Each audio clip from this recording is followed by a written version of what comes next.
अरे गोरखी में डाली तो सवरकी पिनी के, गोरखी में डाली तो सवरकी पिनी के। देख लियो बॉबी, अगर जे देख पड़लू तो हम पाखी झोंक देम। देखो अमित भाई, तुम पाखी उठाकर झोंक दो, चाहे जेसीबी से अपन झाट उखड़वा कर झोंक दो। मोर पोटही भौजी रंग डाला बहवतिया पोटही से, मोर पोटही भौजी। नहीं हितराम, अब हम जा रहे हैं। मेरा भी पोटही मालवा आया हुआ है डलवाने के लिए लोटही से।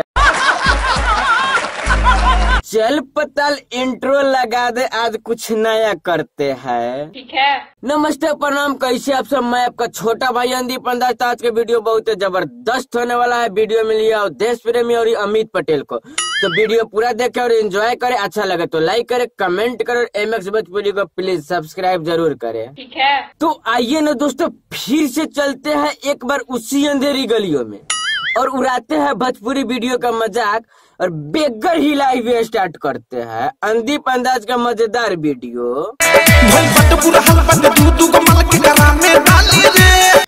नहीं भाई लोग, इसको कहते हैं कलजुग का प्यार। दादा ही रे दादा, साला यहाँ कोई सिंगल मर रहा है और ये हितराम डबल माल का फायदा उठा रहा है।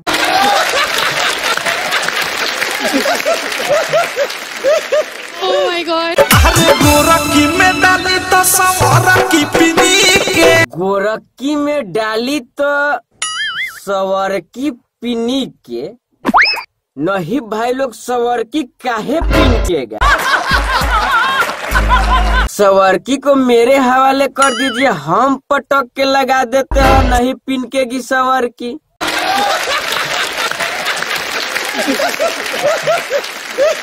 Oh my God। कि नहीं मानतिया होली में कहनावा रे, रंग डालतिया मुस्कानावा रे।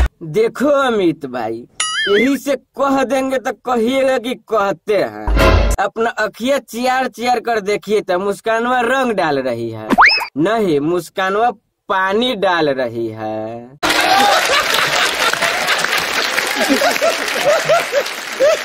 Oh my God। देख लिए एको को छिटका पड़ गइलू तब एको को बीत ना छोड़े। अबे साला पताल, ई का लगा दिया रे, हमको कुछ समझे नहीं आया। दादा ही रे दादा। हाँ, तो आजकल के होली में ये सब चलबे करता है, झगड़ा मारपीट।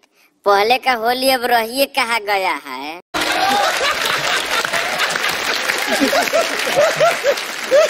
Oh my God। देख लियो बॉबी, अगर जे देख पड़लू तो हम पाखी झोंक देम। देखो अमित भाई, तुम पाखी उठाकर झोंक दो, चाहे जेसीबी से अपन झाट उखड़वा कर झोंक दो। दादा ही रे दादा। लेकिन हमको समझ नहीं आ रहा है, साला कुर्तावा पर रंग पड़ने से इतना गुस्सा काहे रहे हैं। हाँ, तो काहे नहीं गुस्साएगा। कुर्तावा अपना बाबूजी के पहन के आया है तो गुस्साएबे करेगा। साले तू नहीं सुधरेगा, किसी को भी कहीं इंसल्ट कर देता है। का सबूत है तुम्हारे पास कि कुर्तावा अपना बाबूजी के पहन के आया है। दादा ही रे दादा। हाँ, तो हम चुतिया थोड़े न है कि बेगर सबूत के कुछ भी बोल देंगे। तुम भी सुन लो। रे मत ना जो, बाबू के कुर्ता पहनले बनी बड़ी मार मरियन गांदा हो जाई तो। दादा ही रे दादा।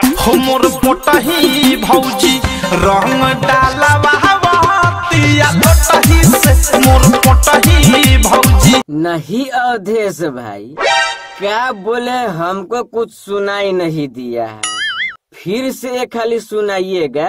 मोर पोटही भौजी रंग डाला बहवतिया पोटही से, मोर पोटही भौजी। मोर पोटही भौजी रंग डलवावती है लोटही से। देखो अवधेश भाई, पोटही भौजी पोटा चुआ के डलवावे चाहे लोटही से डलवावे, आप डालते रहिए जब तक पोटही भौजी के निचला इंजिनवा लाले लाल न हो जाए।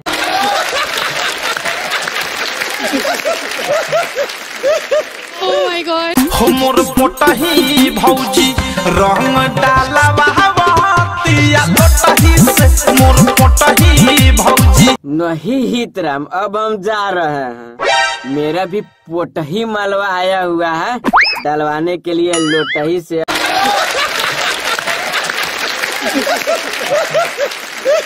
Oh my God. तो आज के लिए इतना ही, मिलते हैं फिर नेक्स्ट वीडियो में। वीडियो सिर्फ इंटरटेनमेंट के लिए बनाया गया है। वीडियो कोई अपने दिल पे ना ले, अच्छा लगे तो लाइक करे, कमेंट करे और MX भोजपुरी को प्लीज सब्सक्राइब जरूर करें।